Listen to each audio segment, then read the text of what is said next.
Hey guys, tonight we begin with the brutal, absurd and very real world of medieval duels, where the phrase settling things like men meant risking death over a chicken, a spilled drink, or a badly aimed insult. So before you get comfortable, take a moment to like the video and subscribe, but only if you genuinely enjoy what I do here.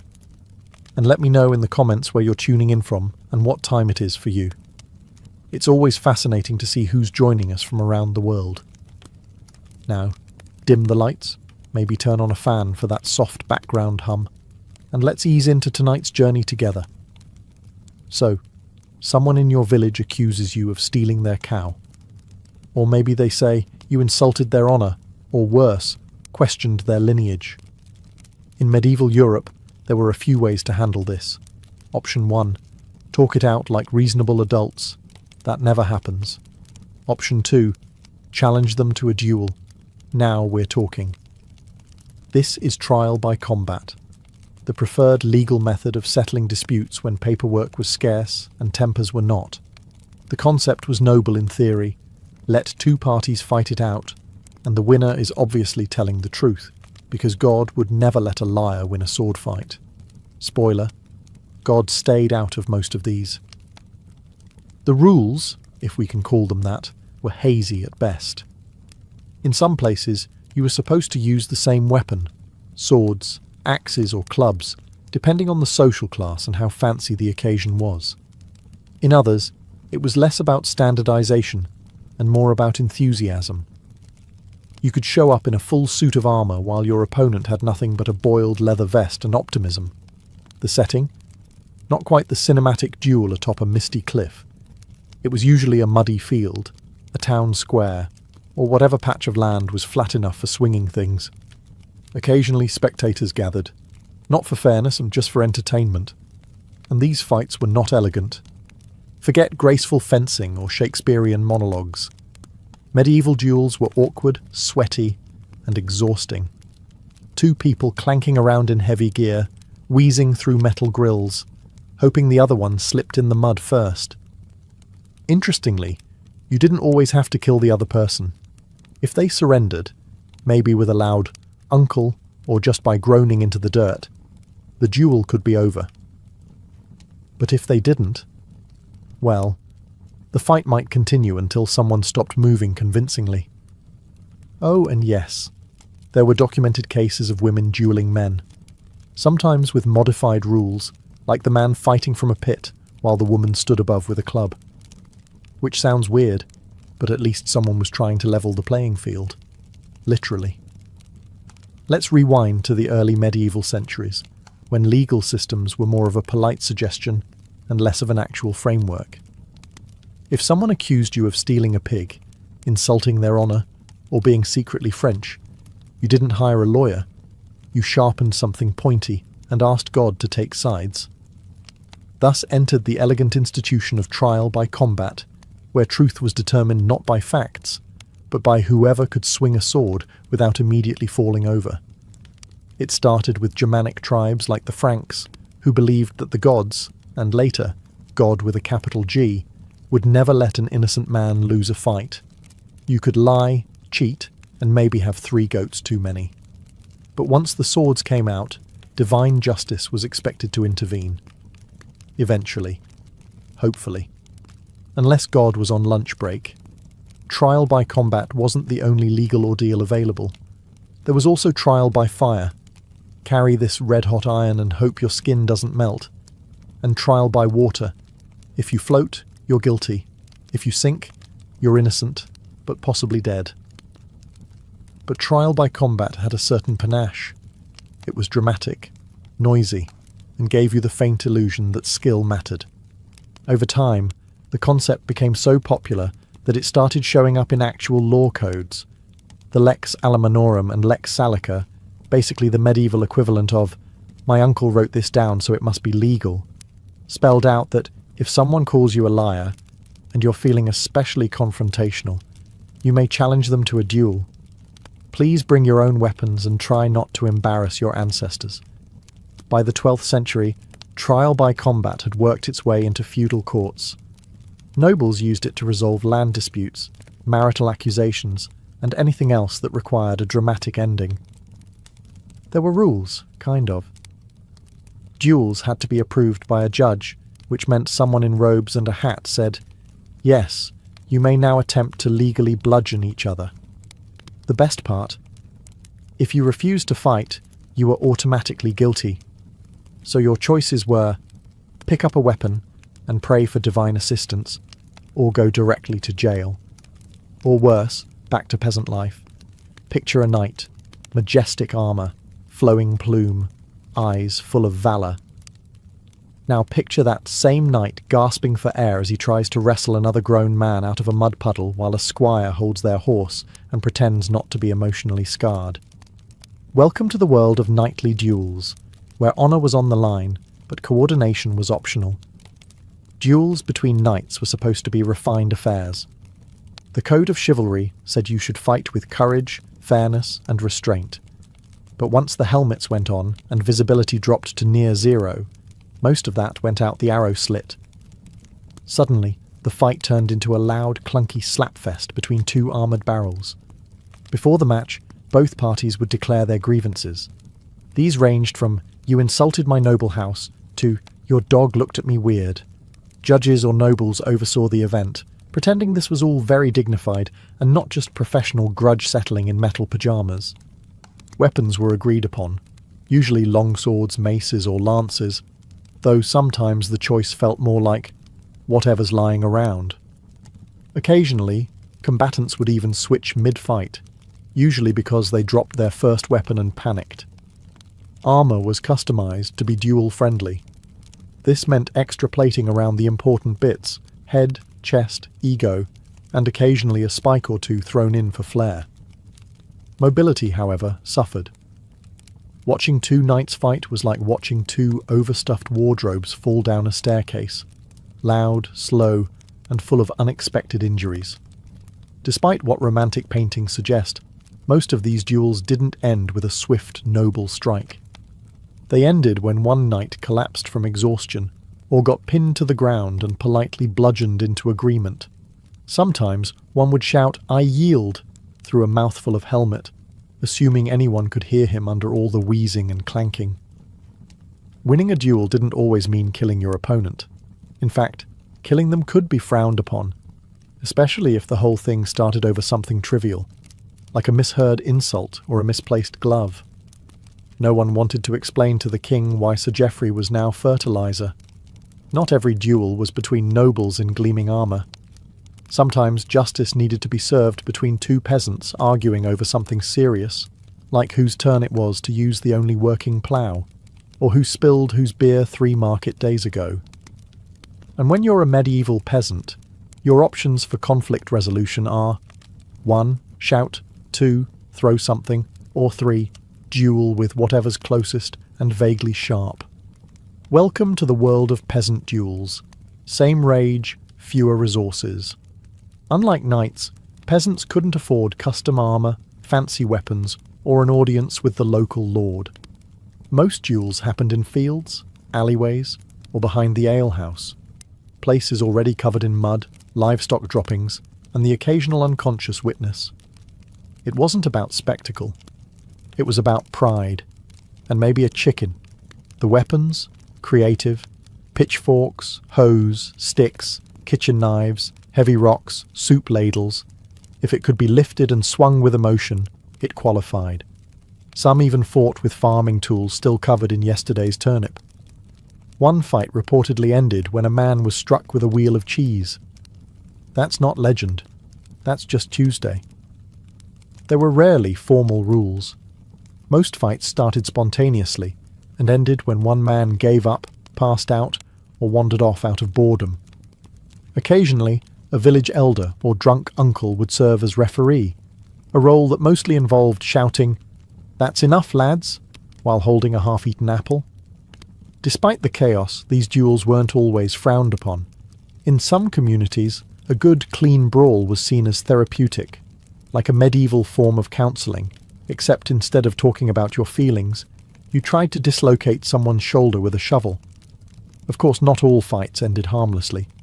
Occasionally, someone did get seriously injured or die, usually from a head wound or sheer embarrassment. That's when local authorities stepped in, to remind everyone that killing was generally discouraged unless pre-approved by a noble or god. Still, peasant duels were a vital outlet in a world with few rights and even fewer coping mechanisms. They were loud, messy, irrational, much like life itself back then. And while you might not win land, honour or a title, you could win the argument, which to a medieval peasant was basically the same thing. When it came to medieval duels, your weapon said a lot about you. It told your opponent how serious you were, how rich you were, and in some cases, how recently you were interrupted while cooking stew. Let's start with the classics. The long sword was the go-to weapon for knights and well-funded squires. It looked impressive, balanced well, and could easily end a dispute, or at least leave a memorable dent in your opponent's armour. If you showed up with a long sword, you were basically saying, "I've trained for this and possibly own land." Then there was the mace, a charming little tool designed specifically for bludgeoning someone through their armour. The mace didn't bother with elegance. It was the medieval equivalent of a hammer, practical, brutal, and not great for subtle messages. Axes were common too, especially among those who enjoyed a bit of lumberjack flair in their fighting. Some were one-handed, others two-handed, depending on how dramatic you wanted your entrance to be. Axes had a certain flair. Nothing says, "This is personal," quite like swinging what used to be a firewood tool at someone's helmet. Now for the creative entries. If you were a peasant, you fought with whatever was lying around.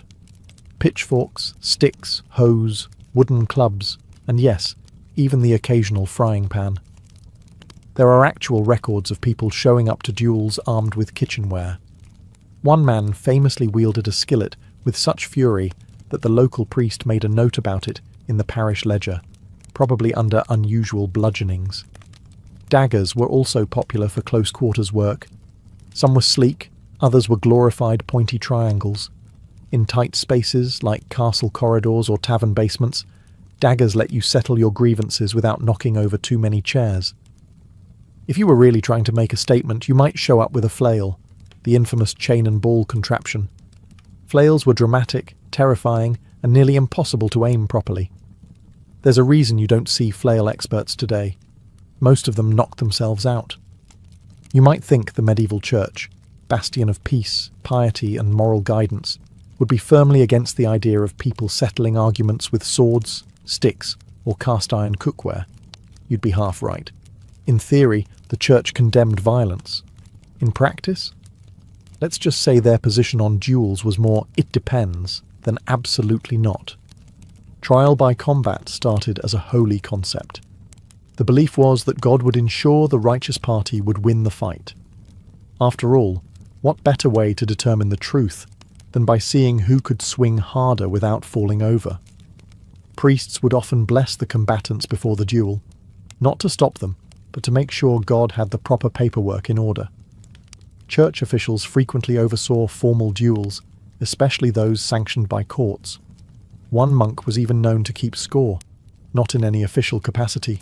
He just found it interesting. The logic was simple. If a man survived the duel, then God clearly liked him more. If he didn't, well, divine judgment had spoken. And also, there was now a vacancy in the choir. However, not everyone in the church was on board. Popes periodically banned trial by combat, calling it barbaric, unchristian, and terrible for Sunday attendance. These bans were widely ignored, especially by nobles, who had a knack for hearing church decrees only when they agreed with them. Ironically, monasteries themselves weren't exactly violence-free zones either. There are records of monks getting into brawls over garden tools, book borrowing, and choir duties. One particularly spicy disagreement ended with a novice monk hurling a psalter at someone's head. Heavenly inspiration, weaponized.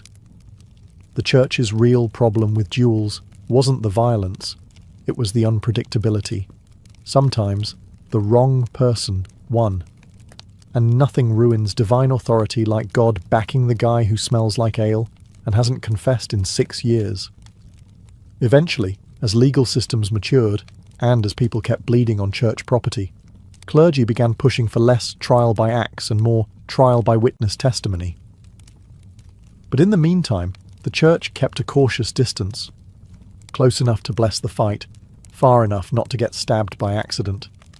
Because while forgiveness was eternal, the bruises were immediate. If you think medieval dueling was strictly a boys-only club, think again. Women, too, occasionally stepped into the ring, or the mud pit, or the cabbage field, and when they did, things got complicated. You see, medieval society had very specific ideas about women, delicate, modest, not ideally involved in public head injuries. But every so often, a woman had had enough, and the result was a duel that left both parties bruised, and the audience deeply confused. The most famous example comes from 14th century Germany, where local law actually allowed a woman to challenge a man, under one condition. The man had to stand in a hole, waist deep, with one arm tied behind his back. The woman, standing above ground, was given a club. He got one too, presumably to make it fair, though the whole thing feels more like a carnival game than a legal proceeding. And yet, it happened. More than once. Picture it. A man half buried in a pit, spinning in slow circles with a club, while a woman takes disciplined swings from above, pausing occasionally to adjust her apron. One German woodcut even shows a woman knocking a man flat, while a group of onlookers cheer in what can only be described as passive-aggressive amazement. These duels were rare, but they were legal. Women could also appoint a champion to fight in their name, usually a brother, cousin, or someone she hadn't annoyed recently. But if she fought for herself, that was taken seriously. No one was allowed to intervene. If you lost, you were guilty, and humiliated, probably both. Of course, dueling wasn't the only outlet for female rage. Feuds between women often played out in less organised ways. Poisonings, whispered accusations of witchcraft, and the occasional shoe-throwing incident at market. But every now and then, the system acknowledged that a woman had a right to settle things with a swing. These moments were awkward for medieval society. Women weren't supposed to be violent, assertive, or victorious. And yet here they were, club in hand, defending their reputation and rearranging someone's shoulder in the process. You may think medieval duels couldn't get more absurd, and then someone puts a pig on trial. Yes, really. In a world where legal systems were held together with Latin, duct tape, and divine assumption, animals were occasionally treated as legal persons, which meant they could be accused of crimes and punished, and in some cases, challenged to a duel. Let's be clear, most animal duels were not formal fights. They were more like executions with paperwork. If a pig bit a child, or a rooster crowed suspiciously at the wrong hour, they could be arrested, sometimes even dressed in tiny clothes, because nothing says justice like humiliating livestock before sentencing them to death. But occasionally, things escalated into genuine confrontation. In France, one particularly surreal 15th century event involved a man dueling a dog. The dog had allegedly attacked his master and then somehow fled to a monastery for sanctuary, because apparently this was an option. The duel was held in a public arena. The man wore full armour. The dog wore fur. The dog won. The crowd cheered. And no, we don't know how the man explained that to his descendants. Then there's the case of trained war animals. Horses, mastiffs, even the occasional bear, being pitted against criminals in mock combat displays. These weren't really duels in the legal sense, but they were public and violent, and someone always lost.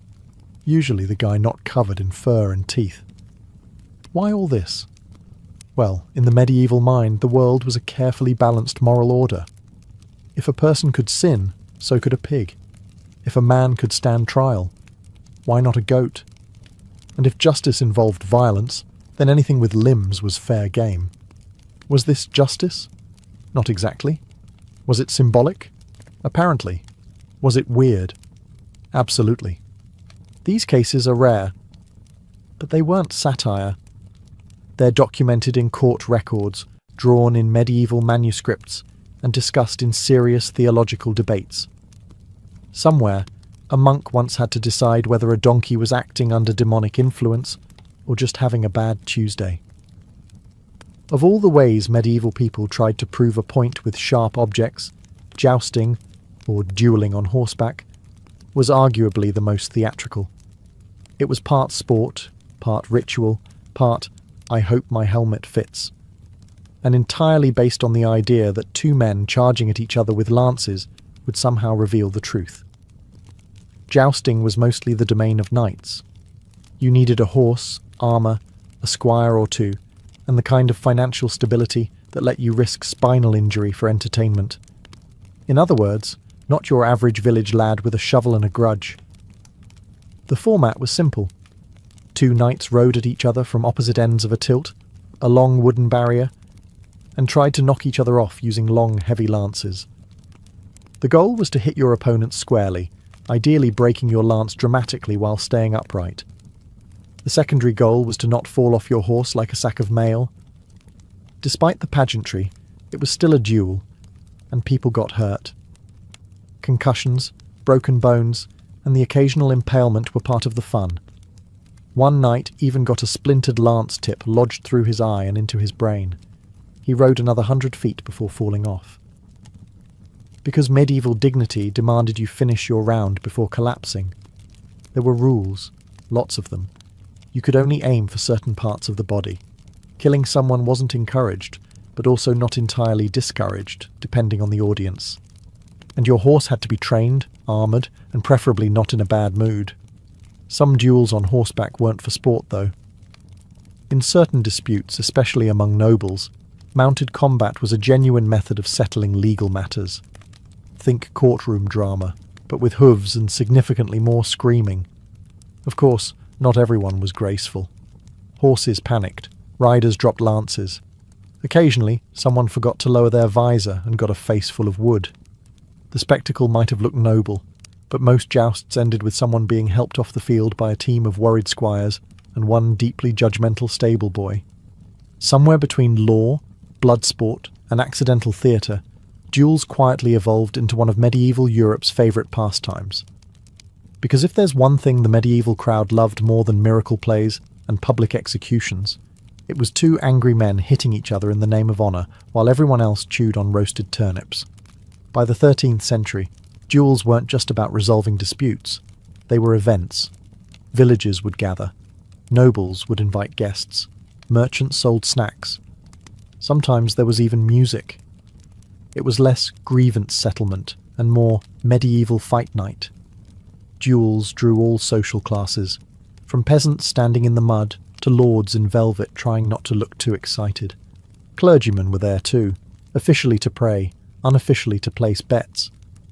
After all, God moves in mysterious ways, but sometimes he moves in favour of the guy with the better footwork. It wasn't uncommon for duels to be held in large open areas, town squares, castle courtyards, or special duelling grounds. Temporary stands were built, beer flowed, bread was thrown, occasionally at the fighters. And when the fight started, the crowd watched every swing, grunt, and misstep with rapt attention.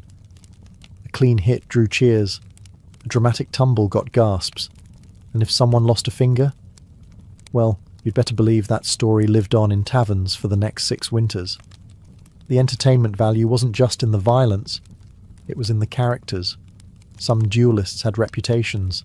The bold young squire, the grizzled war veteran, the guy who once fought a goose and lost. People came for the drama, the spectacle, the possibility that someone might trip over their own sword and become a local legend. Occasionally, fights were so underwhelming that the audience turned on both participants.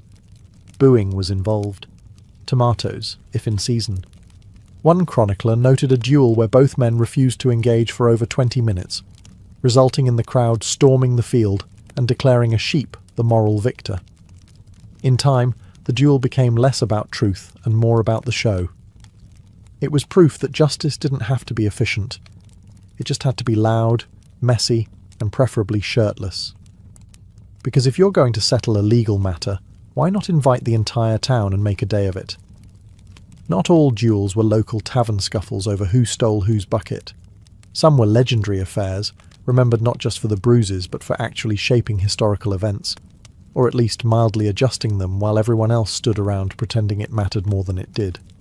Take the 1386 duel between Jean de Carouge and Jacques Legris, arguably the most famous trial by combat in French history. Carouges accused Legris of a rather serious crime, assaulting his wife, and when the courts couldn't figure it out, they did what any reasonable legal system would, gave both men sharp weapons and told them to let God sort it out. The duel was public, royal sanctioned, and attended by King Charles VI himself, who, by all accounts, was far too excited about it. Thousands came to watch.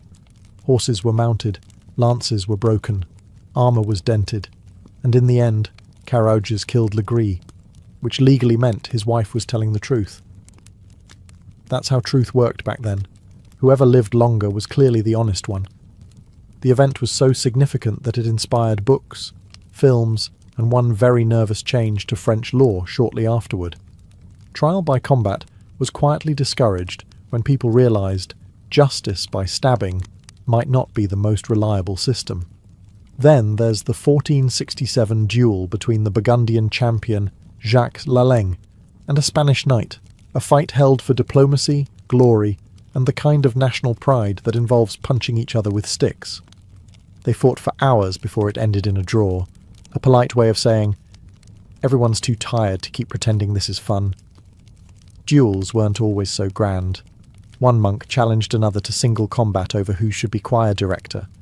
Another pair of nobles fought because one sneezed during the other's toast. These weren't world-changing moments, but they do serve as a reminder that medieval conflict resolution was roughly one sideways glance away from carnage. Some duels shaped kingdoms, others just shaped noses, but they all shared the same logic. When words fail and evidence is lacking, put on some armour, grab a stick, and hope your opponent skipped breakfast. In the Middle Ages, words mattered. A little too much.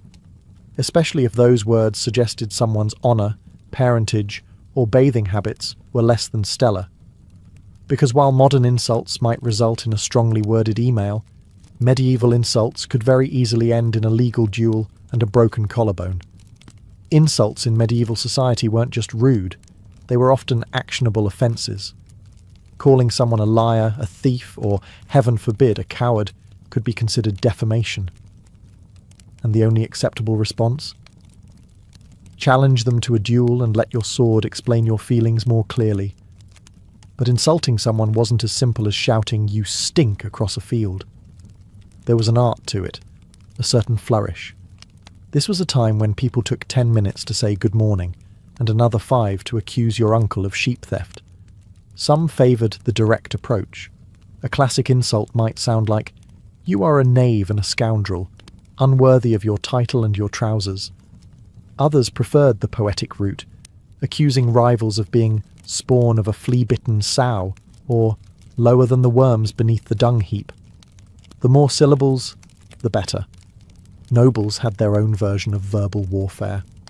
Instead of yelling, they wrote passive-aggressive letters in elaborate calligraphy, carefully insulting one another's courage, fashion, or genealogy, then sealing it with wax and sending it on a horse. Truly, the most elegant form of pre-fight trash talk, and if things escalated, as they always did, a formal challenge was issued, sometimes in writing, sometimes in front of witnesses. A glove might be thrown, a goblet might be overturned. One gentleman even slapped his rival with a fish, which sounds silly until you realise it probably still had teeth. Interestingly, refusing to respond to an insult was sometimes worse than the insult itself. Backing down marked you as dishonourable, weak, or, worst of all, boring. The medieval world was deeply obsessed with reputation. A single well-placed insult could ruin a name, invite a duel, or start a decades-long family feud. It was dangerous territory, filled with flowery language and very real consequences. So, you've insulted someone's lineage, spilled their ale, or looked at their sheep in a suspiciously admiring way. Now you're standing in a muddy field, armed with a sword you barely remember how to hold, and wondering how you ended up here. Let's talk strategy. Step 1. Show up. This might sound obvious, but in the Middle Ages, refusing to duel could make you legally guilty by default. You'd lose your honour, your reputation, and possibly your left ear, depending on local sentencing trends. So unless you enjoy public shaming and/or ear loss, attendance is strongly encouraged. Step 2. Size up your opponent. Are they armoured like a walking pantry? Are they already sweating through their visor? Are they nervously praying or quietly muttering something that sounds like a last will and testament? Great. You're either in trouble or about to become a legend. Step 3. Know your weapons. If you're fighting with a longsword, aim for joints. If it's maces, just swing until something makes a cracking noise. If you're both armed with daggers, congratulations. You're about to have a very personal, very awkward wrestling match in front of everyone you've ever met. Step 4. Use psychology. Shouting random words can be surprisingly effective. One knight once screamed, "turnips," before charging. His opponent hesitated just long enough to get flattened. Confidence matters. So does being confusing. Step 5. Don't trip. Easier said than done. Mud, armour and panic make excellent co-conspirators. Falling flat on your face in the first 30 seconds of combat guarantees a place in local history as a cautionary tale. And finally, if you're going to lose, lose memorably. Shout something dramatic. Swing with flair. Make your final move so ridiculous that ballads are written about it. One man once threw his sword and yelled, "To the moon with you!" It didn't help him win, but children sang about it for weeks. Because while winning earns you honour, losing with style earns you immortality. Or at least a few exaggerated stories at the tavern. In the end, dueling wasn't just about victory. It was about pride, performance, and giving the audience something to talk about. Preferably not your funeral. By now, you might be under the impression that duels were all about honour, fairness, and dramatic exits.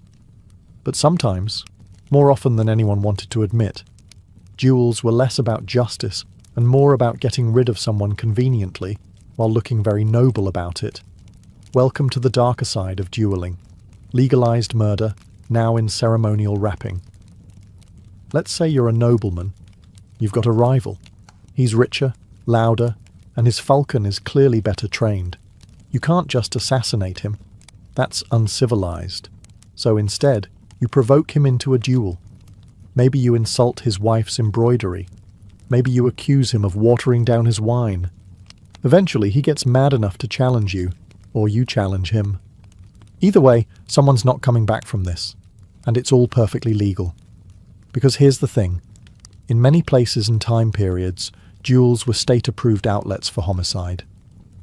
As long as you followed the protocol, issued a challenge, had a witness, said something vaguely about honour, you could beat a man to death in public and everyone would just nod solemnly and say, "Ah yes, justice." This system was especially popular when inconvenient people needed to disappear with plausible deniability. Rival claim to your land? Duel. Political opponent gaining too much favour? Duel. That one baron who keeps asking questions about where all the tax money went? Definitely duel. And if you lost the duel? Well, too bad. You're dead and therefore obviously guilty. If you won? Congratulations. You're alive, innocent, and probably got to keep the other guy's horse. Some duelists took things further by hiring professional champions to fight on their behalf, basically outsourcing your honour to someone with better biceps. If the hired muscle happened to kill the opponent quickly and dramatically, even better. Less mess, more applause. Of course, this all worked best if the duel looked official. You needed the robes, the oaths, the pre-fight prayers. That way, when someone's head came off, everyone could agree it was a tragic but righteous conclusion. Not just another Tuesday with extra blood. Because in the Middle Ages, murder was still illegal, unless you called it a duel. Like many things from the Middle Ages, plague masks, leech-based medicine, and the belief that bathing was suspicious, dueling eventually lost its shine. By the late medieval period and into the Renaissance, duels began to fade from public life. Not because people stopped being petty, violent, or easily offended, but because society started inventing slightly less ridiculous ways to solve problems, like evidence and courts, and the idea that maybe we shouldn't settle arguments by hitting each other with sharp objects in front of a priest. The rise of centralized governments played a big role. Kings, emperors, and whoever was shouting loudest in parliament didn't love the idea of private citizens settling grievances with sword fights. Too messy, too public, and occasionally someone important lost. That was awkward for everyone. Also, as legal systems matured, the church finally followed through on centuries of vague disapproval. They began cracking down on trial by combat with actual consequences, like excommunication, which was basically the medieval version of getting blocked by God. There was also the small problem of logistics. Dueling took time, gear, horses, armor, and a crowd willing to stand around for hours while two men slowly bled into a cabbage patch. Not exactly efficient. Especially when judges realized they could just ask questions, examine documents, and come to a conclusion that didn't require anyone to lose a kneecap. By the 16th century, dueling had largely transitioned into a gentleman's sport. Less muddy, more fashionable. Pistols replaced swords. Rules became more elaborate. And while it was still a good way to get yourself dramatically killed, at least you were doing it in tights and with excellent posture. Eventually, even that wore out its welcome. Laws were passed, public sentiment shifted, and duels moved from respectable legal action to weird thing your uncle did once in college. Today, trial by combat is mostly confined to historical reenactments, obscure legal debates, and that one guy online insisting it's still legal in Idaho. And so, the medieval duel died as it lived, loudly, dramatically, and slightly confused about what it was supposed to accomplish. In the medieval countryside, where physicians were rare and hospitals even rarer, the peasant healer stood as the first and often only line of defense against illness. These healers, usually women, were deeply rooted in their communities. They were not formally trained, but their knowledge came from tradition, observation, and oral transmission passed down through generations. Their remedies were crafted from the natural world: plants, roots, flowers, and minerals found in the fields and woods surrounding the village. A healer's home often doubled as her practice. Inside, bundles of herbs hung from the rafters, drying in the smoke of the hearth. Shelves were lined with jars of crushed bark, animal fats, beeswax, and oils. She might prepare a compress of comfrey to reduce swelling or boil willow bark to ease pain, long before anyone understood that it contained salicin, a precursor to modern aspirin. Remedies were experimental but guided by centuries of inherited wisdom. Spirituality and belief played an inseparable role in healing. Illness was not always seen as a purely physical condition. It could be the result of sin, a curse, or malevolent spirits. Healers would recite blessings or prayers alongside their treatments. Some used incantations, charms, or ritual gestures to protect the soul as well as the body. Healing, in this sense, was holistic, tending to the person's physical pain and spiritual unrest simultaneously. Despite their value, peasant healers walked a fine line. Their knowledge was respected and sought after, but it could also arouse suspicion. In times of misfortune, such as a failed harvest or sudden death, the community's gratitude could quickly turn into fear. A woman who healed with herbs could easily be accused of witchcraft if her remedies failed, or if her behavior was perceived as odd or secretive. Nonetheless, for the average villager, the healer was indispensable.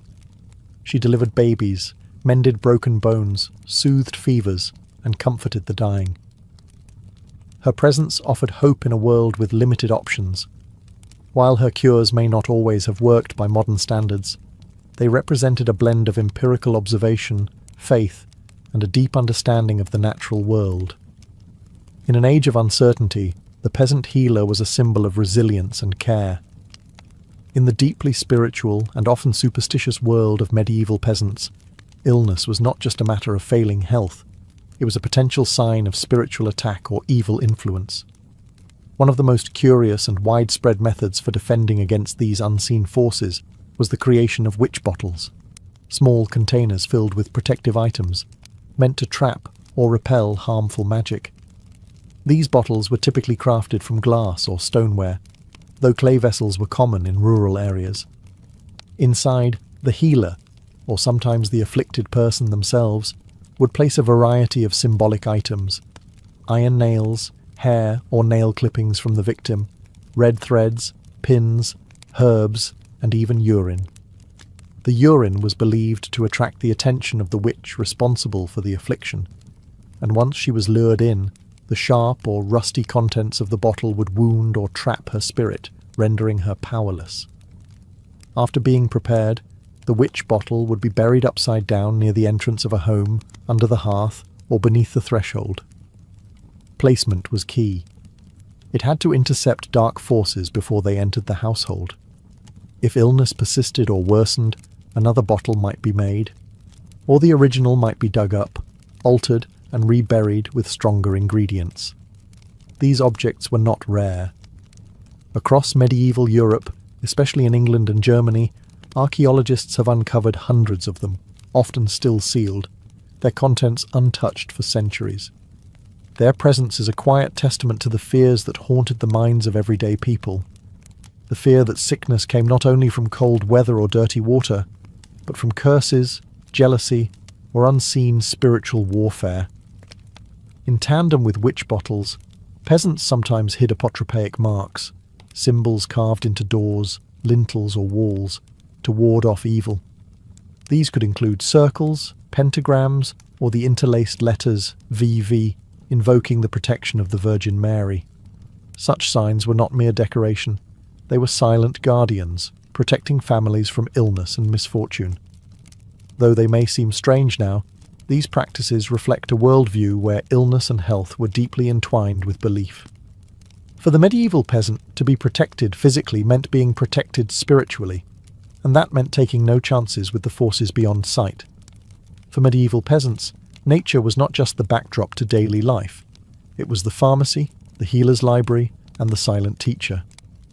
When illness struck, those who worked the land turned to it for relief, relying on generations of accumulated knowledge about which plants helped and which ones harmed.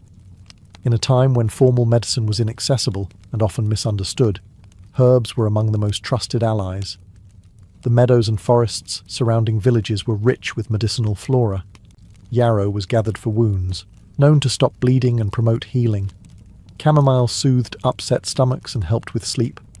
Mugwort was burned to ward off illness, or used in poultices for aching joints. Nettle, despite its sting, was boiled into teas that relieved joint pain and encouraged urination, flushing the body of what they called bad humours. Peasant healers knew when to harvest each plant, under the right moon phase, after the morning dew, or before the solstice. Timing mattered. The potency of a plant was believed to be influenced by the stars, the season, and the ritual surrounding its collection. It wasn't just science. It was a sacred practice. Herbs were often combined with rituals or prayers. A healer might say a charm while crushing the leaves, or bless the water used in a herbal infusion. The act of preparing the remedy was almost as important as the ingredients themselves. This blending of natural and spiritual treatment reflected the belief that illness had both a bodily and a mystical cause. In the absence of written texts, knowledge was passed orally.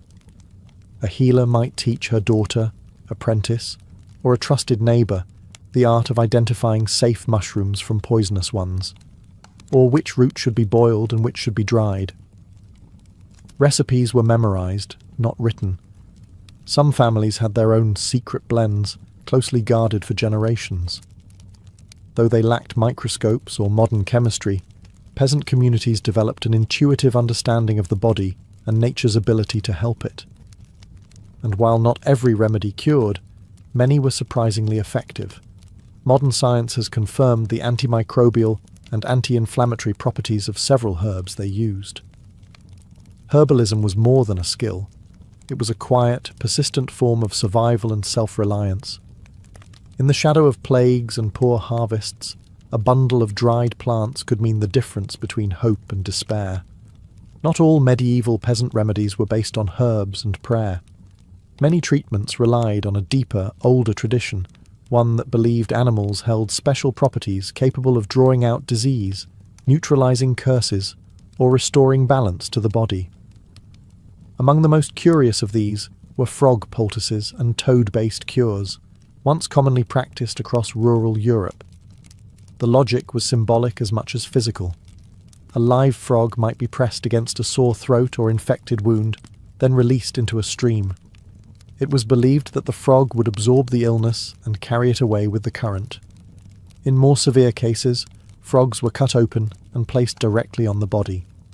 The transfer of disease into the animal, often accompanied by a spoken charm, was thought to trick the illness into leaving its human host. Toad powder, made from dried and crushed toads, was sometimes used in salves or sprinkled into wounds. Though this might seem grim, it was born of the belief that like repels like. If the ailment was caused by something unnatural or venomous, only a creature with similarly magical properties could combat it. Beyond frogs and toads, snakes, mice, and even spiders had their place in folk medicine. Spider webs, for example, were used to bind wounds and promote clotting, something modern science now acknowledges as mildly effective due to the presence of vitamin K in the silk. Mice boiled in milk were fed to children with persistent coughs. Snake skins were worn around the neck as talismans against fever. These treatments weren't random. They were embedded in a worldview where disease was seen as something external, something that could be transferred, expelled, or warded off using symbolic replacements. In a time when infections could spread rapidly and treatment options were limited, even the most unorthodox cure was worth trying. Animals were also believed to offer clues to a person's health. If a dog refused to lie near someone, or if a cat avoided a child's bed, it was a sign that death might be near. Conversely, a bird tapping at the window could mean recovery, or in some cases, divine warning. In the absence of certainty, peasants trusted the signs nature gave them. Their world was filled with quiet rituals, small gestures, and the enduring hope that somewhere within the body of a frog, a cure might be hiding. In medieval peasant life, the sky was not merely a source of light and weather. It was a guiding force that influenced everything from planting crops to treating disease. Health was thought to rise and fall in rhythm with the movements of the moon, the stars, and the changing heavens. To heal the body, one first had to understand the sky. The moon, in particular, was considered a powerful agent in the body's balance. Many healers believed that bleeding a patient or applying a remedy at the wrong time in the lunar cycle could do more harm than good. Treatments were carefully timed with the waxing or waning moon. A waxing moon, growing toward fullness, was associated with strength and regeneration, making it ideal for taking medicines to build vitality. A waning moon, on the other hand, was linked with purification, best suited for purging illness or extracting bad humours. This celestial logic extended to surgeries, births, and even the cutting of hair or nails. Doing these things when the moon was in the wrong sign was thought to bring bad luck or delayed healing. The body, like the land, was seen as a vessel tuned to nature's rhythms, and the moon was its clock. Beyond the moon, astrology played a subtle but persistent role. Though full horoscopic readings were more the domain of the educated elite, peasants were often aware of basic star signs and planetary influences. A healer might consult an almanac, or rely on local law to determine when Mars was ascendant, often avoided for bloodletting due to its fiery and violent nature, or when Venus, associated with moisture and fertility, could favour healing. The zodiac man, a popular illustration found in medieval calendars and manuscripts, showed which parts of the body were ruled by which zodiac sign. Aries ruled the head, Taurus the neck, and so on.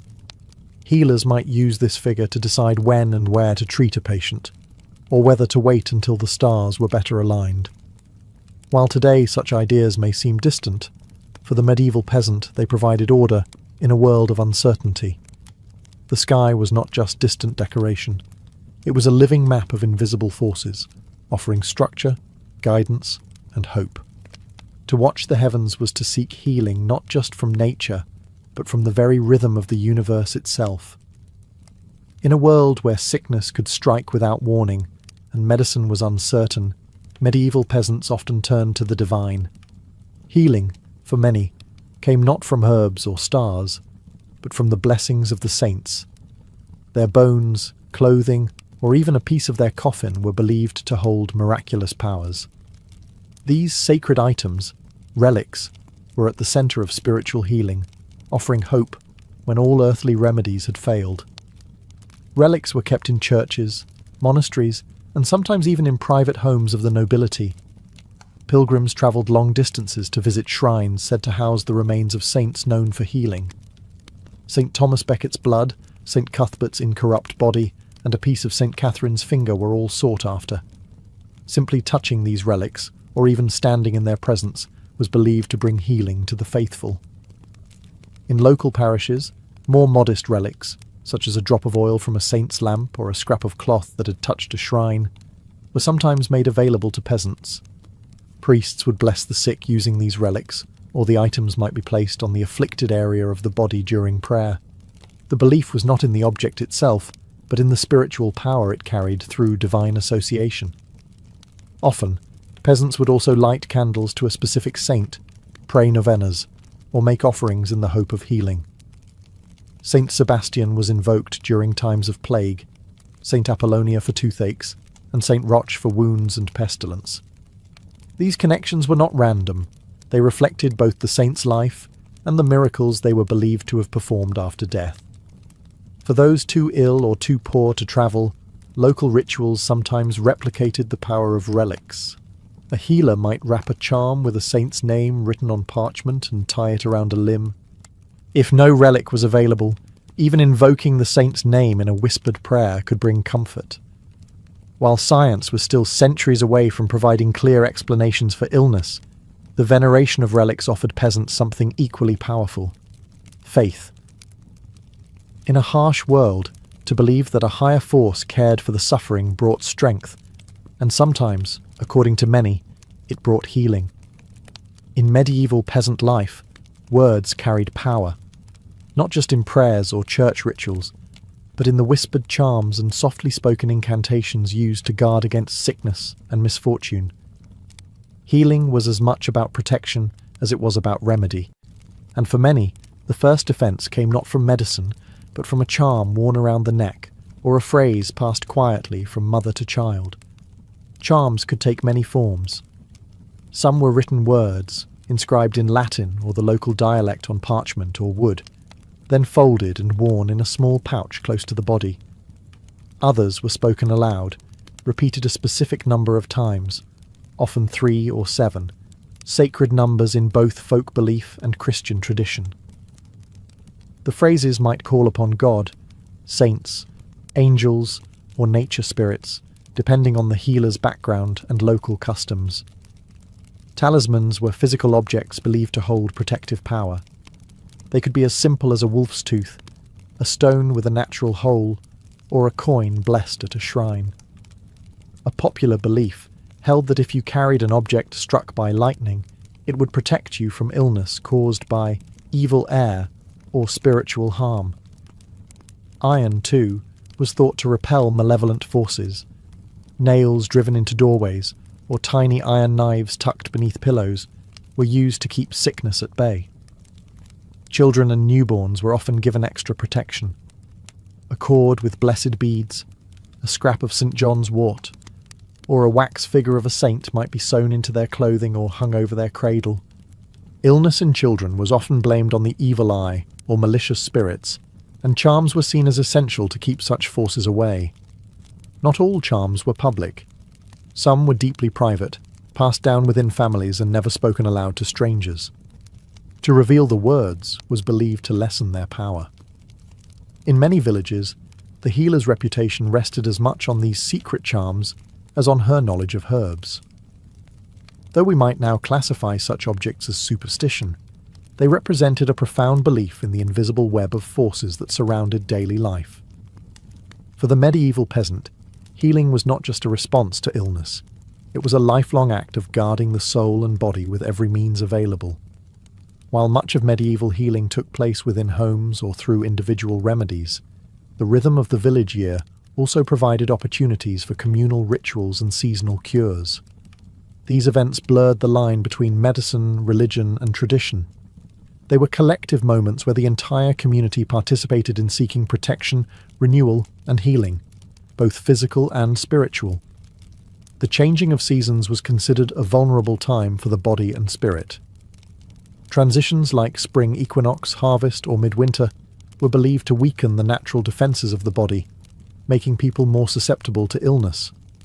To counteract this, villagers would participate in rituals designed to cleanse the body or ward off harmful forces for the coming months. One common practice was the burning of herbs during seasonal festivals, particularly mugwort, juniper, and wormwood. The smoke was believed to purify homes and protect inhabitants from disease. Families would walk through the smoke, pass their children through it, or even wave it over livestock. This wasn't simply symbolic. It was a deeply rooted belief in the protective essence of nature.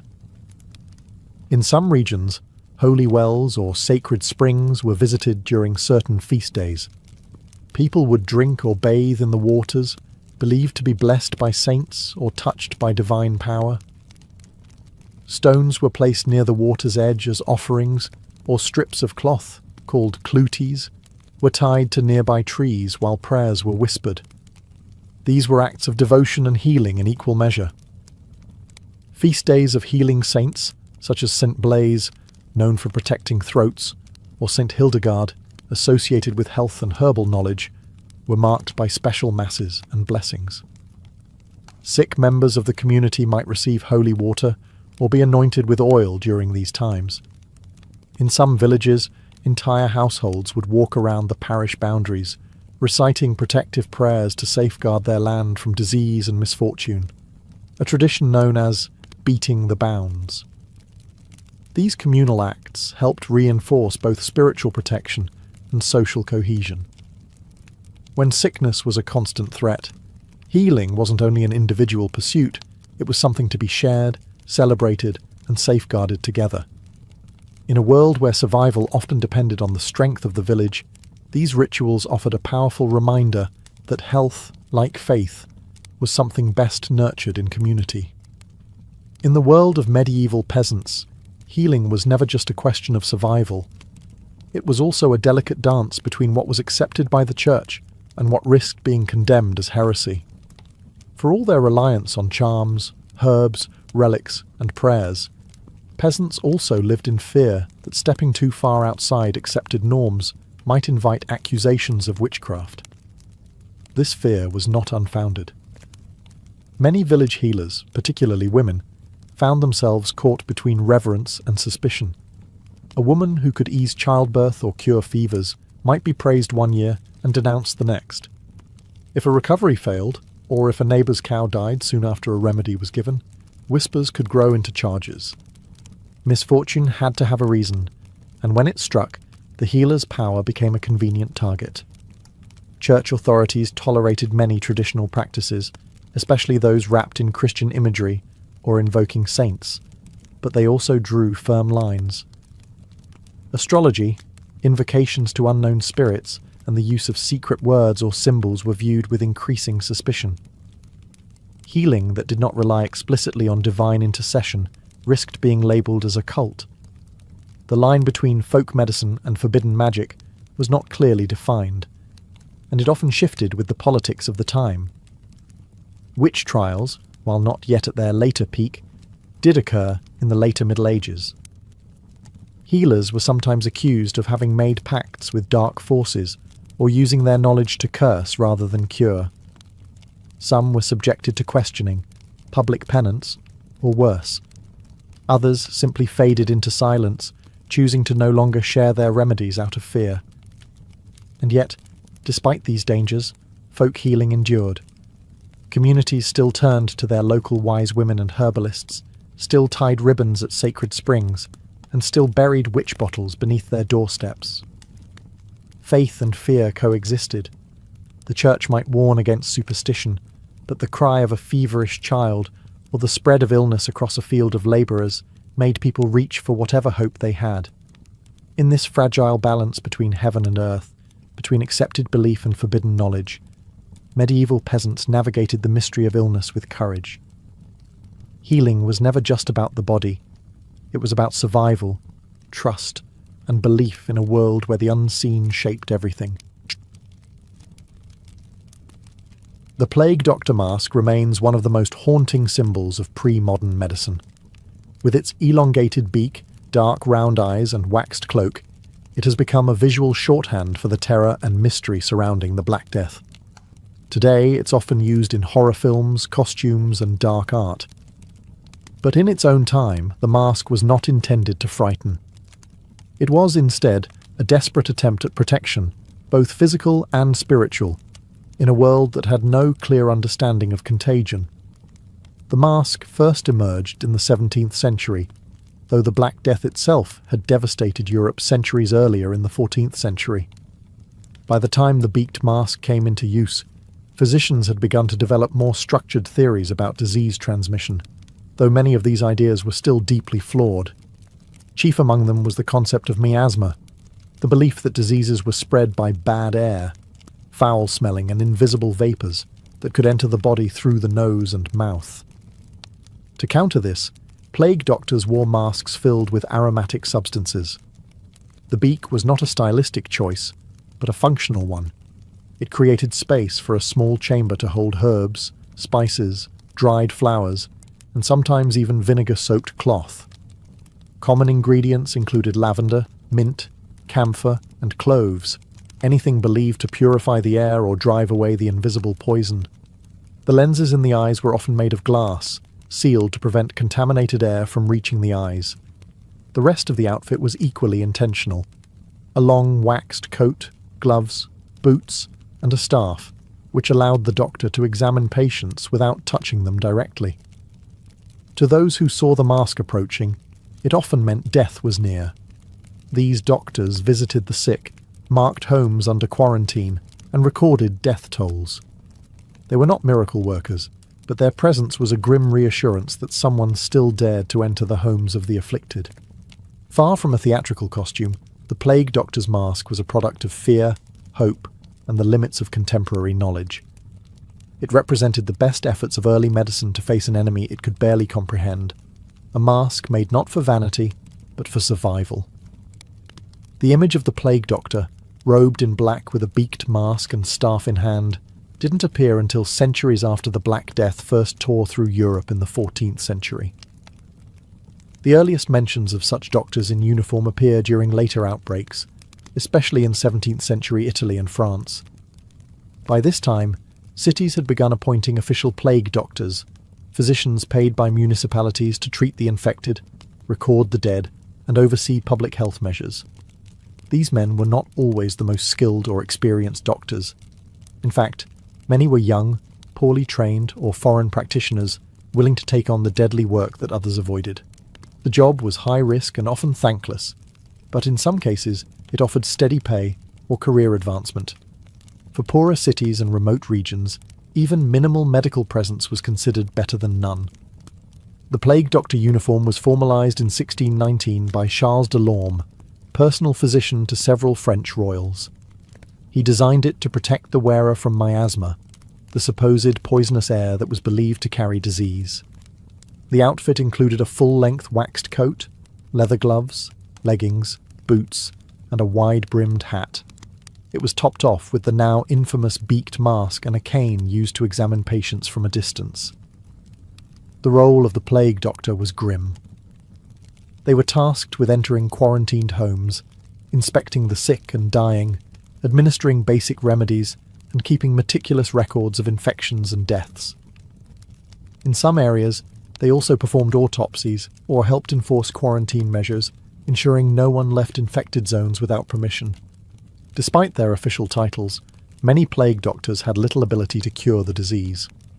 Treatments were rudimentary at best: bloodletting, herbal tinctures, vinegar washes, and purging. Most relied on prevention and documentation rather than recovery.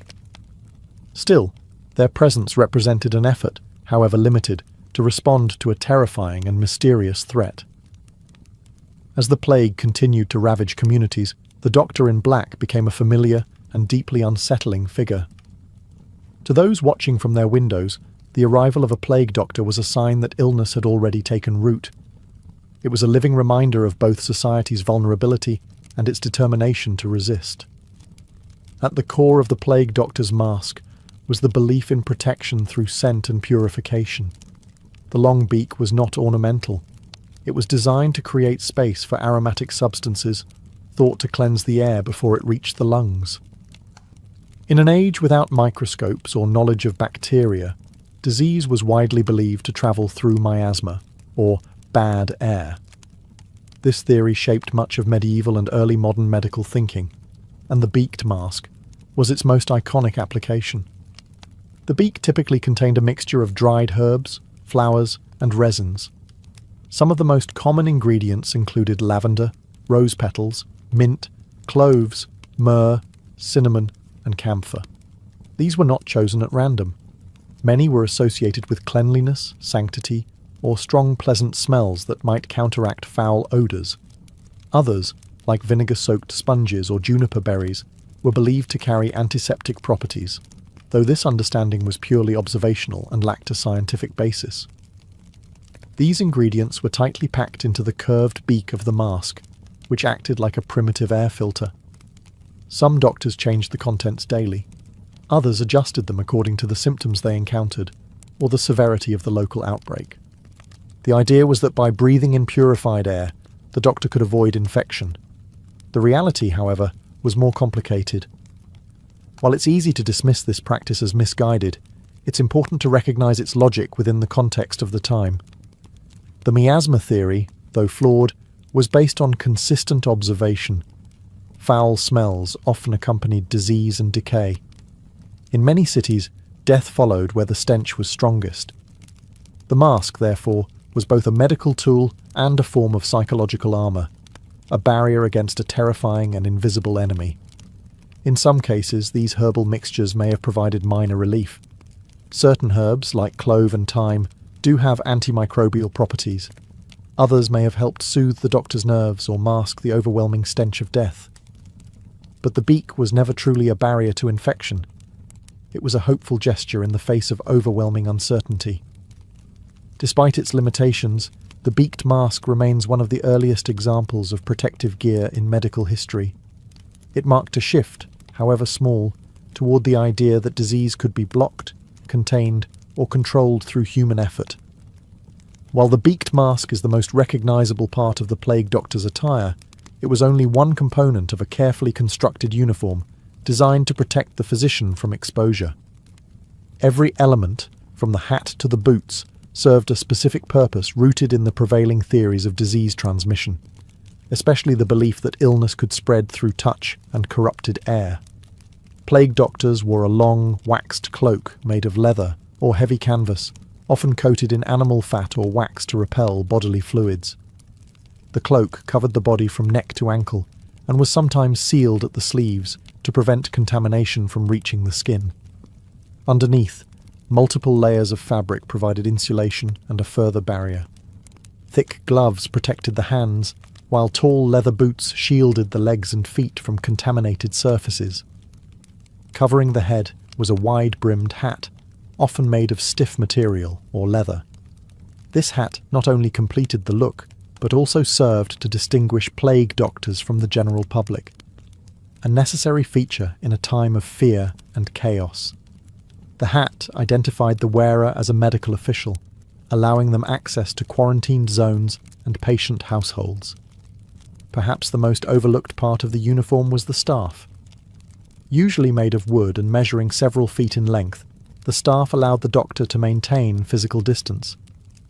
It was used to lift the clothing of patients, examine wounds, check for signs of life, or even signal instructions to those nearby. In some cases, it served as a symbol of authority, helping doctors enforce quarantine measures or clear a path through crowds.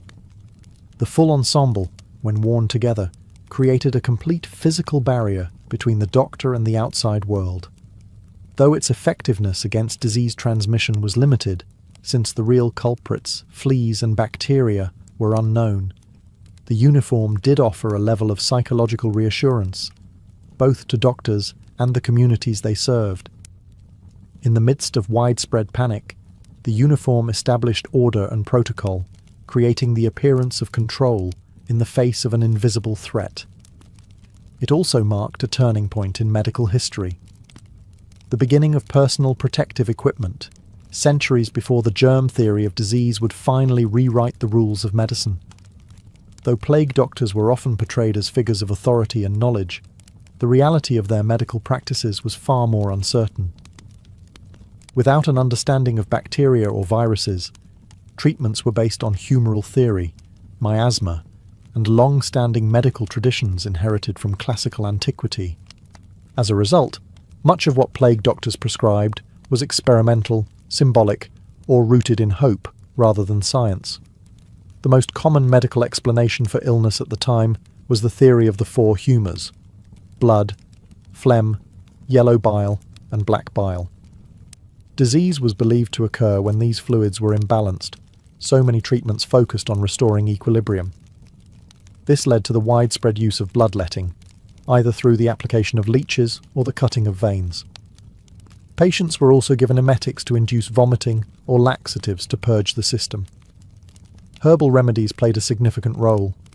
Doctors and healers turned to plants such as angelica, sage, rosemary and garlic, believed to possess purifying or strengthening properties. These herbs were prepared as infusions, poultices, or powders, and administered orally or applied directly to swellings. Some patients were instructed to drink vinegar and rosewater, while others burned herbs in their homes to cleanse the air. Infected swellings, known as buboes, were sometimes lanced and drained, though this procedure often led to secondary infections. Another common method was to place a pigeon or toad on the buboes, under the belief that the animal would draw out the poison. In extreme cases, hot irons were applied to the sores, a desperate and painful attempt to cauterize the disease. Treatments varied not only by region, but also by the status of the patient. Wealthier individuals might receive more attention and a wider range of remedies, while the poor were often left with basic interventions or prayer. Despite these efforts, recovery was rare once the plague had taken hold. Most of the treatments offered limited or no real benefit, and many may have even hastened death. Still, the work of plague doctors represented an early attempt at organized public health response. Their presence gave structure to chaos and embodied the belief, however imperfect, that something could be done in the face of overwhelming loss. As plague swept through towns and cities, the primary goal of authorities was not just to treat the sick, but to prevent the disease from spreading further. This led to the development of early public health strategies, and at the heart of them was quarantine. The word itself comes from the Italian 40 giorni, meaning 40 days, a reference to the period ships were required to remain anchored outside ports before passengers and cargo could enter. Plague doctors often played a direct role in enforcing quarantine measures. They inspected the sick, identified houses with infections, and ordered the sealing of buildings. A marked house, sometimes with a painted red cross or a warning nailed to the door, was a sign that no one inside was allowed to leave. Food and supplies would be passed through windows, if at all. These households became islands within their own communities, surrounded by silence and fear. Entire neighborhoods could be cordoned off. City gates were locked, and travel between regions was heavily restricted. In Venice, one of the first official quarantine stations, or lazarettos, was established on an island in the lagoon. Those showing symptoms, or even suspected of exposure, were relocated there to await recovery or death. Plague doctors were sometimes stationed in lazarettos themselves. tasked with monitoring patients and documenting deaths. Their records became essential not only for tracking the spread of disease, but also for understanding its patterns, however little they truly understood its cause. Many doctors fell ill themselves. Though their protective clothing may have offered some degree of physical separation, it was no match for the true agents of disease, fleas and bacteria, unknown to science at the time. These measures, though harsh, were not without effectiveness. Reducing contact between the healthy and the sick, even unknowingly, helped slow the spread of infection. Yet the psychological toll was immense. Isolation, suspicion, and desperation gripped communities. People fled cities, abandoned loved ones, or turned on neighbours in fear. Quarantine reflected the grim reality of a world without cures. It was a strategy born not of knowledge, but of necessity. And within its confines, the plague doctor became both a symbol of help and a reminder that survival often came at the cost of separation and sacrifice. In the public imagination of the time, the figure of the plague doctor existed in a strange and often uncomfortable space. They were part healer, part official, and part omen. Their appearance, cloaked, masked, and silent, made them instantly recognizable, but also deeply unsettling. For many, the arrival of a plague doctor in their neighborhood did not signal hope. It signaled that death was already present. The medieval worldview was steeped in religious belief, superstition, and symbolism. Illness was often perceived as divine punishment or a consequence of sin. The plague, with its rapid and indiscriminate devastation, seemed to support this view. In this context, the plague doctor's eerie costume and tools took on a near mystical quality. Some believed the masks themselves held magical properties. Others feared that plague doctors could bring disease rather than cure it. Rumours abounded. Some whispered that plague doctors collected souls, not patients. Others believed they practiced forbidden arts, or that they were immune to the disease through secret knowledge or dark pacts. The fact that doctors rarely entered homes without full covering and often avoided speaking to the sick directly only deepened the fear and mystery surrounding them. Yet in times of desperation, communities still turned to them. A plague doctor's visit was feared, but their absence was worse. For all their strange attire and limited methods, they represented the only structured response to an otherwise invisible and terrifying threat. To receive a visit from a plague doctor meant you had not been entirely abandoned. Art and literature from later centuries would solidify the plague doctor's image as one of Gothic horror. The beak mask became a symbol of death and dread long after its use had ended. Even today, its image appears in festivals, horror fiction, and popular media, not as a figure of medical aid, but as a harbinger of fear. This duality of healer and omen reflected the era's blurred lines between science, superstition, and faith. In the eyes of the people, plague doctors walked a thin line between protection and prophecy, between medicine and magic. They were witnesses to catastrophe and symbols of a fragile human response in the face of forces they could neither fully see nor fully understand. Today, the image of the plague doctor has taken on a life of its own.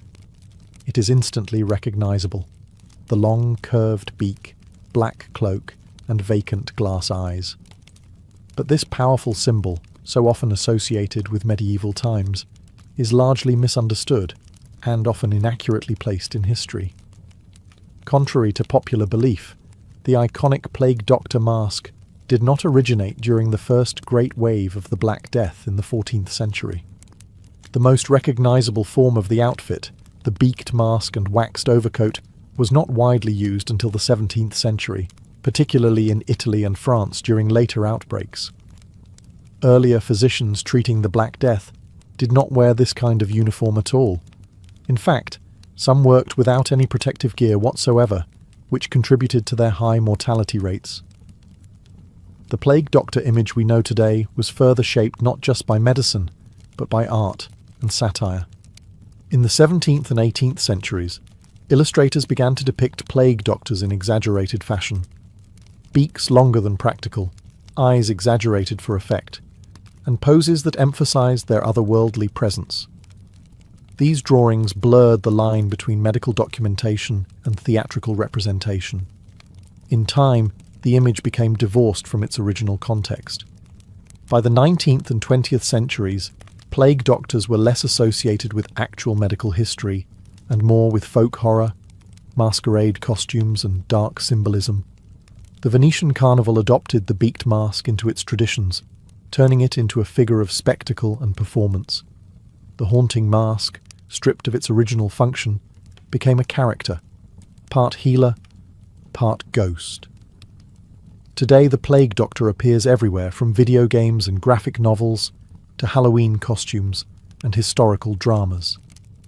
Its popularity stems not just from its strangeness, but from what it represents: a time of fear, confusion, and the human instinct to protect against the unknown. Yet behind the mask lies a real story, one of early attempts at disease control, of lives lost in service, and of the fragile bridge between medieval superstition and modern science. The legacy of the plague doctor is not just in what they wore, but in what they faced: a world without answers, and the courage to enter it anyway. Beneath the eerie mask and historical misconceptions, the plague doctor remains a symbol of something far more enduring than fear: human resilience. In an age when science was limited and answers were scarce, these individuals stepped into the heart of the world's deadliest outbreaks, not with certainty, but with purpose. Their tools may have been flawed, and their understanding incomplete, but their presence marked a conscious choice to confront danger in service of others. Plague doctors, whether trained physicians or volunteers, often worked in isolation. They entered infected homes, walked streets emptied by death, and documented the toll of epidemics in a time before modern medical infrastructure. They recorded the names of the dead, observed symptoms, and in some cases even conducted early forms of epidemiological study, noting patterns of transmission and rates of mortality. Though they could not stop the disease, they laid the groundwork for future public health practices. Their methods, quarantines, protective clothing, herbal fumigation, reflect a society beginning to grasp that disease could be contained even if it could not yet be cured.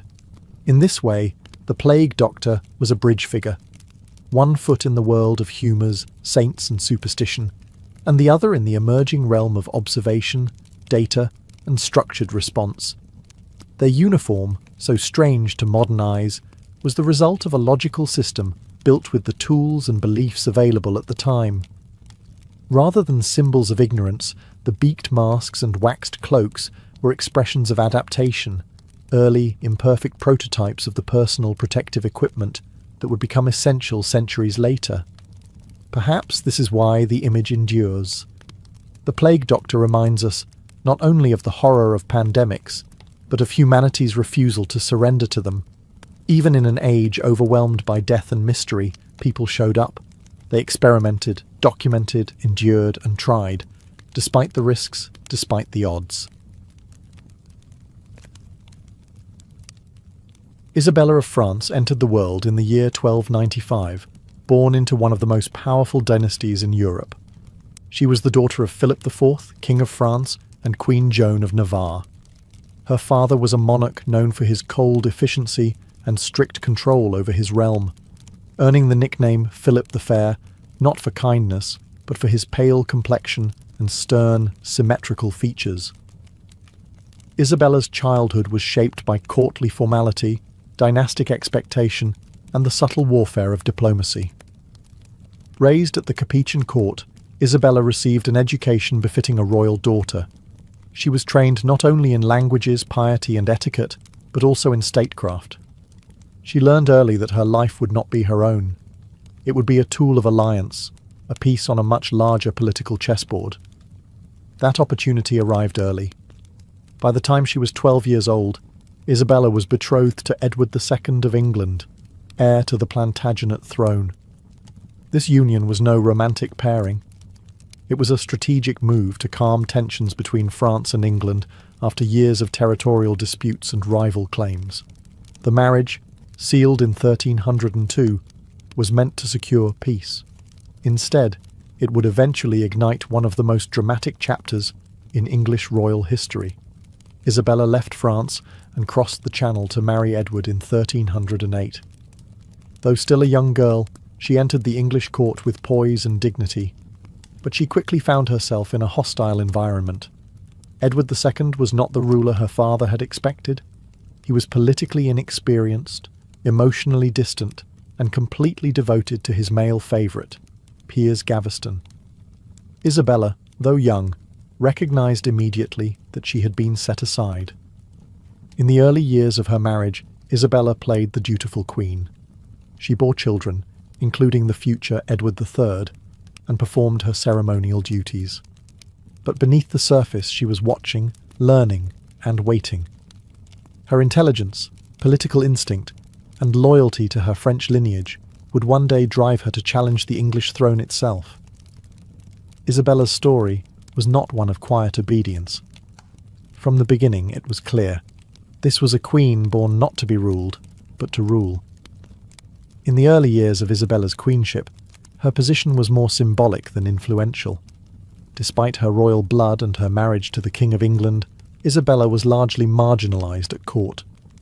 Her husband, Edward II, was openly infatuated with his favourite, Piers Gaveston, a charismatic and ambitious nobleman. Their relationship, though never formally defined, was clearly more than political. Edward lavished titles and gifts upon Gaveston, at times at the expense of Isabella herself. This public favouritism humiliated Isabella. Gaveston was granted precedence over the Queen at official events, and her own household expenses were sometimes neglected while her husband funded his companion's indulgences. To many in the English nobility, this behaviour was not only offensive, it was dangerous. They viewed Gaveston as a corrupting influence on the king, and Isabella's growing isolation as a potential liability. Yet Isabella did not act rashly. She observed. She waited. Though still a teenager, she understood court politics and the value of patience. Her royal lineage gave her quiet influence.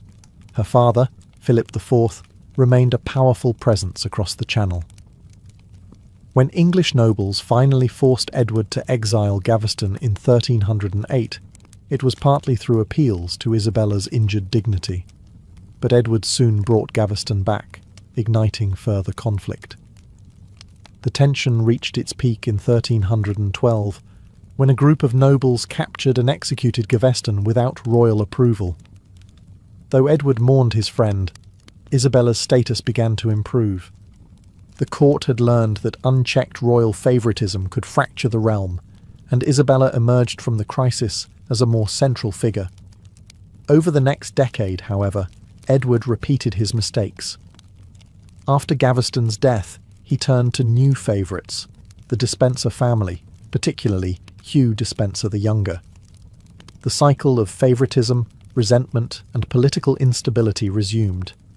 Isabella, once again pushed aside, watched the realm spiral into conflict. But this time, she would not remain silent. Isabella had learned from the court's betrayals and her husband's weaknesses. She was no longer the quiet girl from France.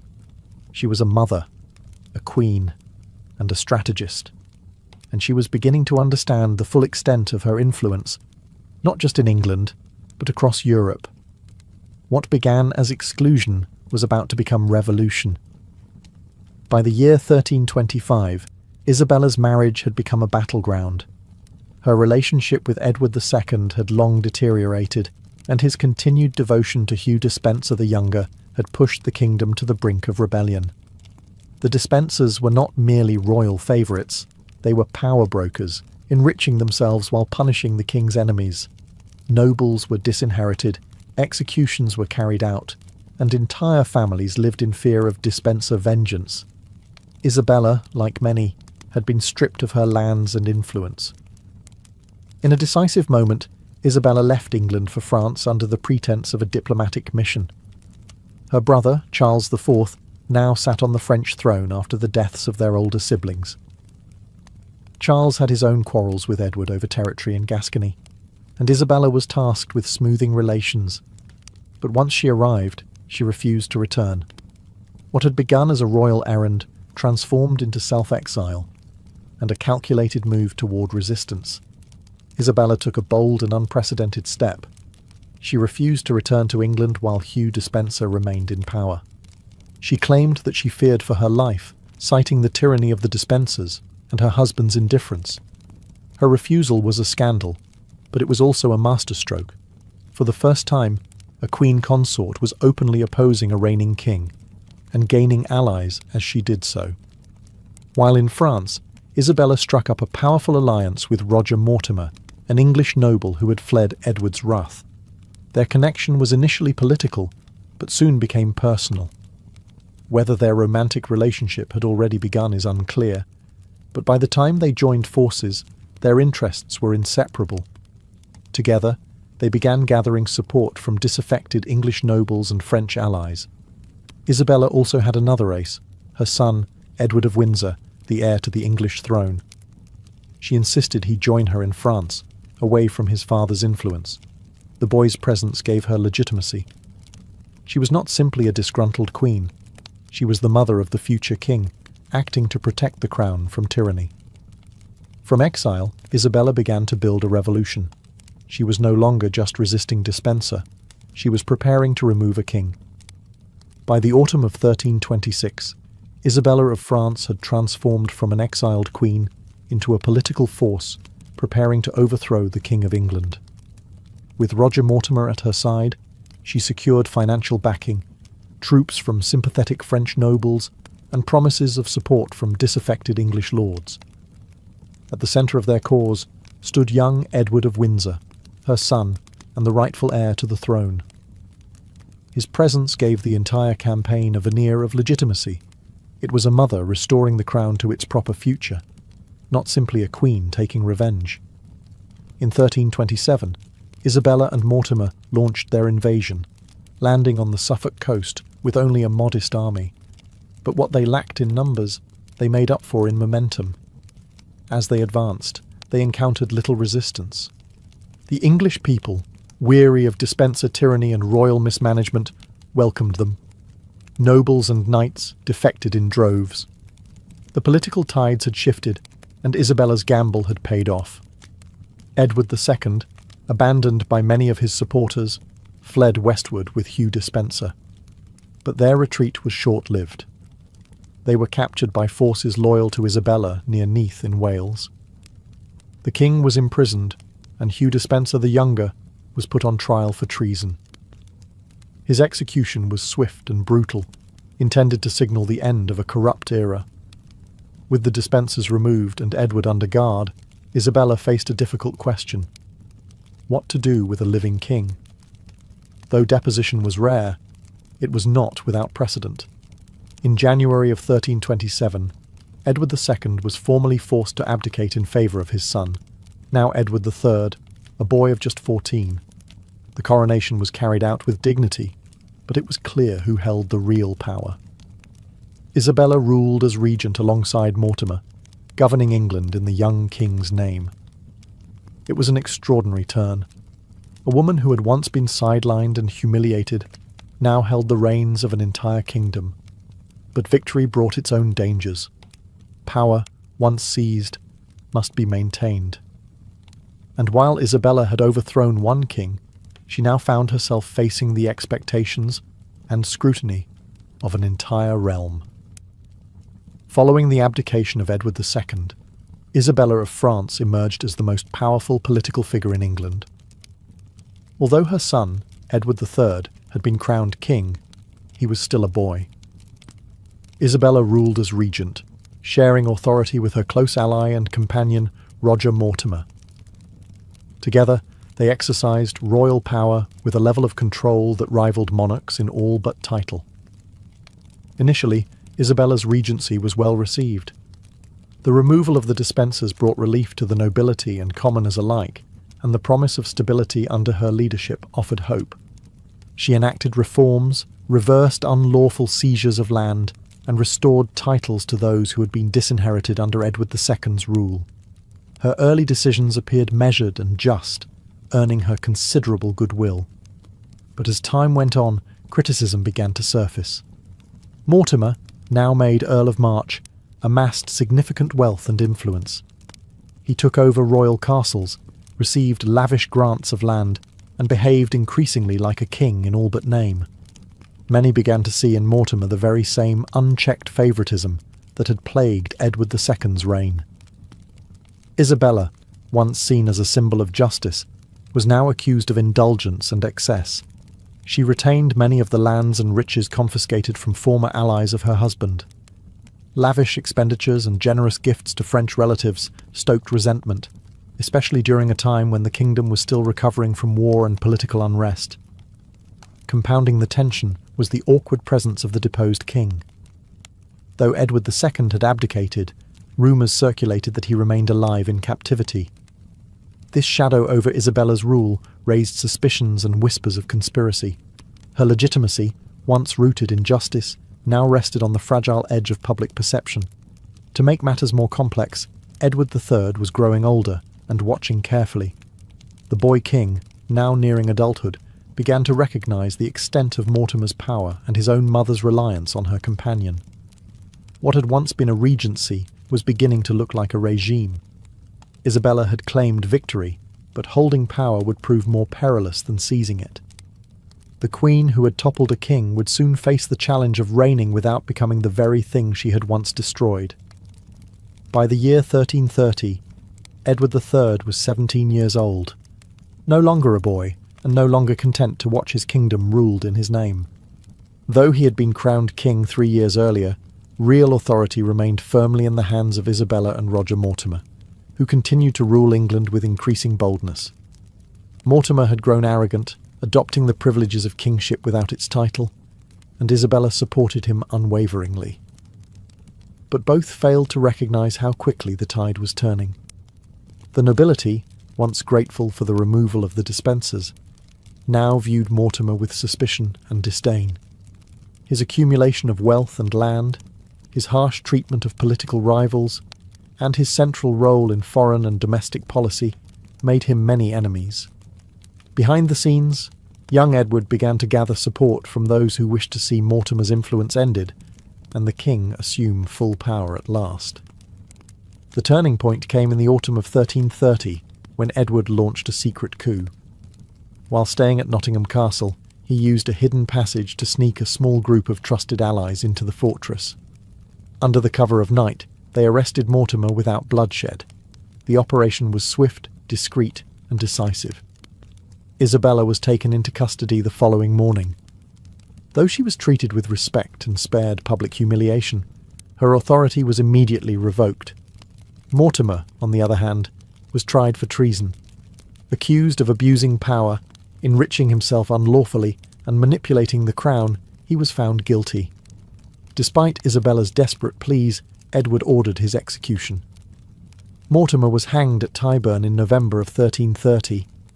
With Mortimer's fall, Edward III finally claimed the throne in full. He distanced himself from the excesses of the regency, restored confiscated lands, and reassured the nobility that England was once again under rightful royal rule. As for Isabella, her fate was more complicated. Though she had helped depose a king and orchestrate a regency, Edward chose mercy over punishment.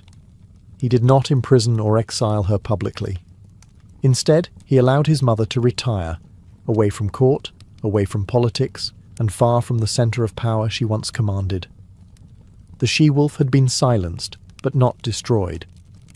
After the dramatic fall of Roger Mortimer and the full ascension of Edward III, Isabella of France was no longer a queen in power, but she was still the king's mother, a position that granted her a measure of protection. Rather than subject her to imprisonment or public disgrace, Edward allowed Isabella to retire from public life in relative comfort. It was not punishment in the traditional sense, but it was exile nonetheless, a quiet removal from the stage she once dominated.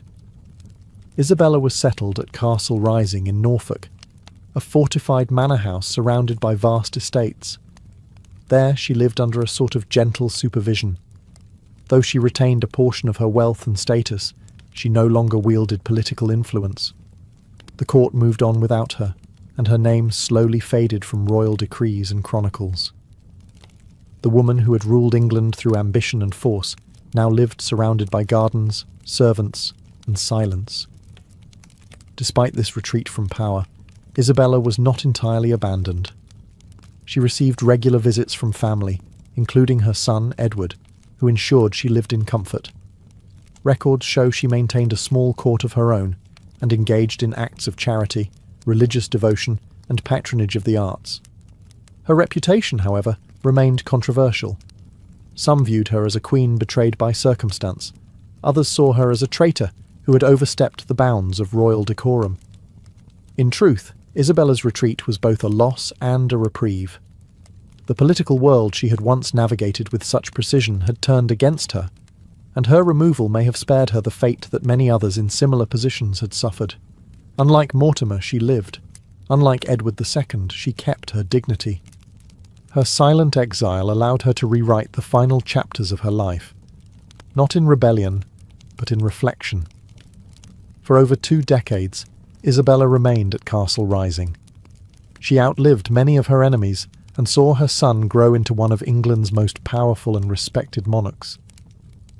But she never returned to court, never again played a role in policy or statecraft. She had stepped into history with fury and brilliance. Now she waited for it to settle. Isabella of France's life was marked by dramatic turns: queen, exile, regent, revolutionary. Her nickname, the She-Wolf of France, captured the fierce reputation she earned for her unyielding will and political cunning. Yet her legacy is far more complex than a simple label suggests. Isabella was a woman ahead of her time, a royal who refused to accept marginalization and instead used her intelligence and connections to influence the fate of kingdoms. Her actions led to the deposition of her husband, Edward II, a rare and controversial move in medieval Europe. In doing so, she challenged traditional gender roles and reshaped the monarchy. Her regency demonstrated that a queen could wield power effectively, even in a male-dominated society. She managed alliances, negotiated with nobles, and navigated international politics with skill. Though her partnership with Roger Mortimer ultimately ended in downfall, Isabella's initial rule brought much-needed stability after years of turmoil. Despite this, history has often judged her harshly. Many chroniclers portrayed her as manipulative and ruthless, focusing on her personal relationships and ambitions rather than her political achievements. These portrayals reflect the biases of their time, which struggled to reconcile strong female leadership with medieval ideals of womanhood. Modern historians, however, have begun to reassess Isabella's role, recognizing her as a key player in the shifting landscape of 14th century Europe. Her story sheds light on the complexities of power, gender, and survival in a turbulent era. It also reveals the precarious balance a queen had to maintain between loyalty to family and political necessity. Beyond politics, Isabella's life was a tale of personal sacrifice.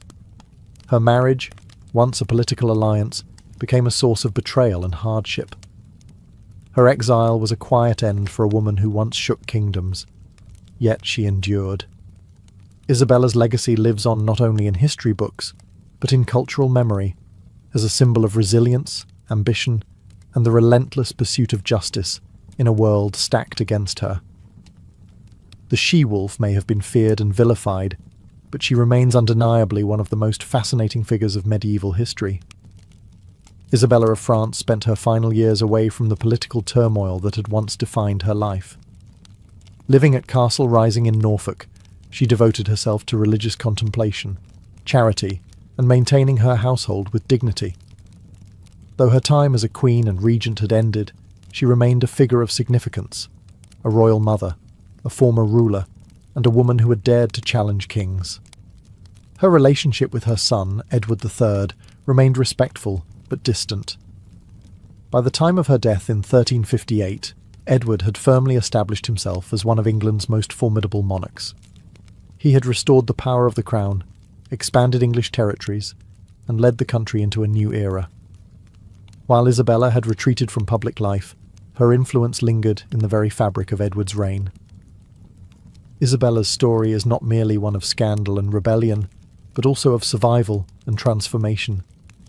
She navigated a treacherous world of shifting alliances, betrayal, and expectations placed on women of royal blood. Her ability to wield power, often in opposition to the men around her, left an indelible mark on English and French history. Her nickname, the She-Wolf of France, while initially intended as a term of derision, has come to symbolize her fierce determination and political acumen. Isabella's legacy challenged contemporary notions of female weakness and passivity. She demonstrated that even in the rigid hierarchies of medieval society, a woman could be a decisive actor, shaping the course of history through both strategy and will. Today, Isabella is remembered as a complex and compelling figure. Her life inspires questions about gender, power, and agency, questions that resonate far beyond her own time. She was a queen who faced exile but never obscurity, a mother who safeguarded her son's throne, and a ruler whose story continues to fascinate historians and storytellers alike. In the end, Isabella of France's life was a testament to resilience, a legacy of a queen who, despite immense challenges, carved her name into the annals of history.